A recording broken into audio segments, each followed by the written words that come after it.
चलो शुरू करो तुम चर्चा। शुरू है जी। एक 10 साल बाद आपके साथी आपके साथ आए हैं।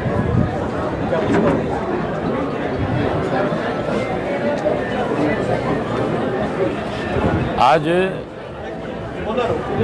चुप रहो ना। मेरा अजीज भी है, छोटा भाई भी है। हम दोनों ने मिलकर के बहुत काम भी किया है और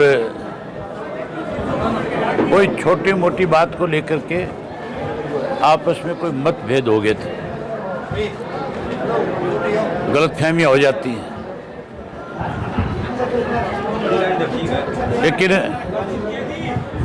पवन के साथ भाजपा ने भी धोखा किया और पवन के साथ कांग्रेस ने भी धोखा किया। मैंने इनसे हमेशा एक बात कही कि दोनों पार्टियां ऐसी है जो केवल निचोड़ना जानती है। जब कहीं राजनीतिक ताकत देने की बात आती है तो फिर ये लोग हाथ खींचते हैं। मैंने कहा आप अकेले के साथ नहीं, अनेक ऐसे मेरे साथी हैं जिनको कहीं ना कहीं गुमराह किया गया और समय आने पे उनको उनके साथ बेईमान हो गया। आदित्य के साथ भी ऐसा ही हुआ। फिर हमने बैठ कर के आपस में बातचीत करी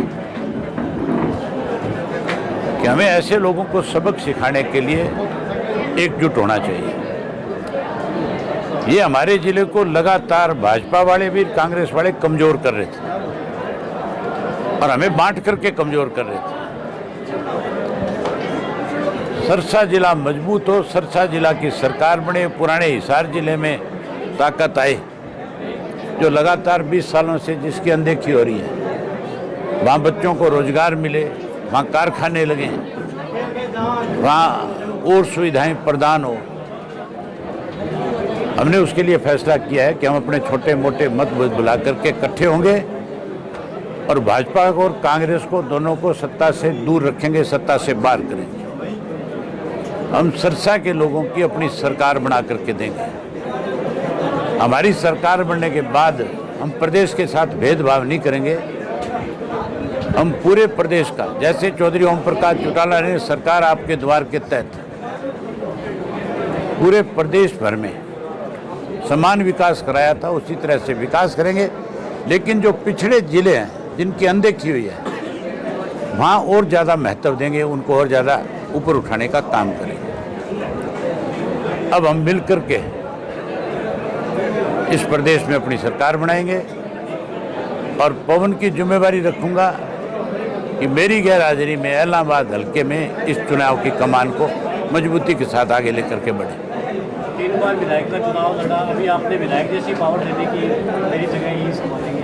ये मेरा छोटा भाई है, अजीज है, मेरा दोस्त भी है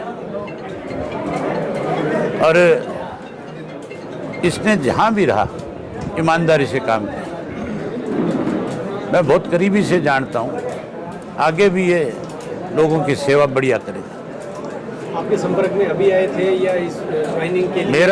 मेरा संपर्क जो है कभी नहीं टूटा था। ये ठीक है इसने मेरे खिलाफ चुनाव लड़ा, लेकिन हमारे जो पारिवारिक संबंध थे, हमारा जो आपसी भाईचारा था, बोलचाल थी, वो कभी ख़त्म नहीं करी। हमने उसको उस ढंग से नहीं लिया कि हम कोई एक दूसरे से अलग हो गए तो एक दूसरे से बोलना ही बंद कर। ऐसे लोग हैं यहाँ पे जो यूँ समझते हैं मैं कांग्रेस में हूँ तो मुझे दूसरे से बात ही नहीं करनी चाहिए। मैं तो इस भरत सिंह बेनीवाल के भाई की डेथ हुई थी, उसके घर बैठने गया था, मुझे बड़ी हैरानी हुई थी। मैं जब उसके घर बैठने गया तो मैंने तो उसको राम राम करी। मैं तो उसके दुख की घड़ी में उसको संतावना देने गया था और उसने मेरी राम राम लेने की बजाय मुंह फोड़ के बैठ गया। और मैं जब तक वहाँ बैठा रहा आधा घंटा 40 मिनट, उसने मेरी तरफ देखा भी नहीं। मैंने तभी ये सोच लिया था कि ऐसे व्यक्ति जो है ना राजनीतिक हो सकते, ना सामाजिक हो सकते, ना पारिवारिक हो सकते। इसलिए आज उन लोगों की हालत इस किस्म की है। आदमी को हमेशा ऊपर की सोच रखनी चाहिए, ना कि आदमी की सोच इस तरह की हो कि किसी की भावनाओं को ठेस पहुंचे।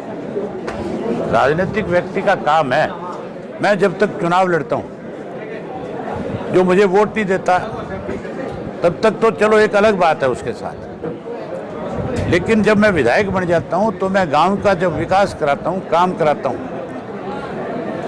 तो मैं इसमें कोई भेदभाव नहीं करता कि मुझे इस गली के लोगों ने वोट नहीं दिए तो इनकी गली नहीं बनानी, या मैंने इसके घर में पानी की टूंटी नहीं लगानी। मैं सामूहिक काम के लिए, मेरे पास कांग्रेस का है, बीजेपी का है, किसी पार्टी का कोई व्यक्ति है, मैंने उसको काम के लिए ना नहीं करी। और मैं सरकार बनने के बाद और ज़्यादा धड़ल्ले से सबके काम करूंगा ताकि लोगों का दिल जीत सकूं। मैंने लोगों का दिल जीतने का काम किया है, मैंने किसी को निराश नहीं किया। भूपेंद्र सिंह हुड्डा के करीबी हैं, इस हिसाब से सांसदों ने कुमारी शैलजा के लिए टिप्पणी करी बड़ी। राजनीति के अंदर सभ्य बोलना चाहिए, ऐसी चीज़ों से परहेज करना चाहिए। वो एक बार का सांसद नहीं है, 2-3 बार सांसद बना है, विधायक भी रहा है, वो कैबिनेट में मंत्री भी रहा है। जब तक हमारे साथ था तब तक सभ्य था। कांग्रेस में जाने के बाद मुझे लगता है कि कांग्रेस में कुछ इस तरह की भाषा सिखाई जाती होगी, भाजपा में सिखाई जाती होगी। अनेक भाजपा के नेताओं के बयान भी इस तरह के आते हैं। कंगना रनौत का बयान आया था किसानों के प्रति, भाजपा को उसको पार्टी से बाहर करना चाहिए था। अब महिलाओं के प्रति इसका इस तरह का आचरण है, कांग्रेस को भी इसको बाहर करना चाहिए। जी क्या कुछ वापसी इसको हम कह सकते हैं, क्या कुछ कहना है? इसके बारे में क्या कहें, मेरे से पहले बड़े भाई अभय सिंह जी ने आपको विस्तार से बता ही दिया।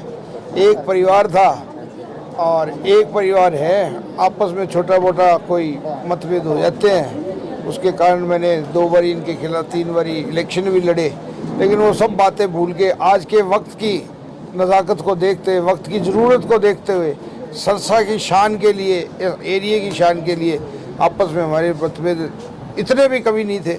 चलो राजनीति में थोड़े बहुत अलग हो गए, लेकिन हमेशा सामाजिक तौर पे अब आना जाना, ब्याह शादी, कोई भी घर में फंक्शन हो, चाहे मेरे घर में हो, कोई बात काटता हूँ। ये तो मेरे बच्चों की जब शादी थी, ये बात भी नहीं उठ के आया था। बिल्कुल गया था, बात लेके गया था, तो सामाजिक रिश्ते तो थे ही ना, तभी गया था। बिल्कुल। जब इलेक्शन लड़ने के बाद था बात, मैं बात में भी गया था। टिकीज अपने देसी भाषा में कह टिकीजो भी हो बात है, सारा काम है। बारात में भी जानो पर जाइजो को नहीं, जितना भी फंक्शन है सब अटेंड किए थे। उसके बाद में भाई साहब की पोता होया, उसकी पार्टी में भी गए। और ये भी हमारे जब भी कोई दुख सुख हो, हर संजय काम में आते जाते रहे। हमने कभी एक दूसरे से वैसे अलग नहीं हुए, चलो वो हो गए। और अब हम दोबारा एक हो गए और एरिया के लिए ताकत में जो भी मेरी ड्यूटी भाई साहब लगाएंगे इलेक्शन में, मैं इनको आश्वासन देता हूँ पूरे दमखम से। जो पहले जिस तरीके से हम साथ थे उससे बढ़ चढ़ के और भी जोर लगा के मैं जो भी ये ड्यूटी लगाएंगे उसको पूरा करूँगा।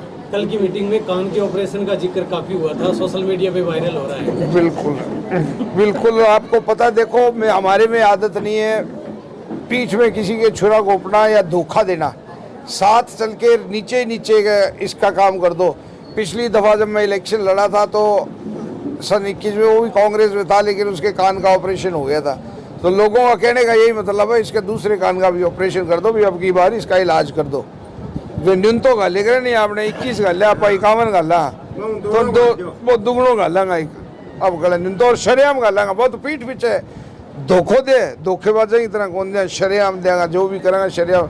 लोग आप भी कई राय कल इकट्ठे हुए थे तो कईयों ने राय दी कि पार्टी में आप इसी में बैठे हैं, सरकार आने वाली है और तुम नीचे नीचे मदद कर देते हैं। मगर नहीं, जो करेंगे स्पष्ट करेंगे। अब नहीं करनी होती तो भाई साहब को कह देते, भाई साहब नहीं मान रहे, मैं क्या करूं, मेरे अकेले से थोड़ी ये सारी टीम को साथ लेके जाना जरूरी होता है। जो टीम होती है उससे आदमी तकड़ा होता है।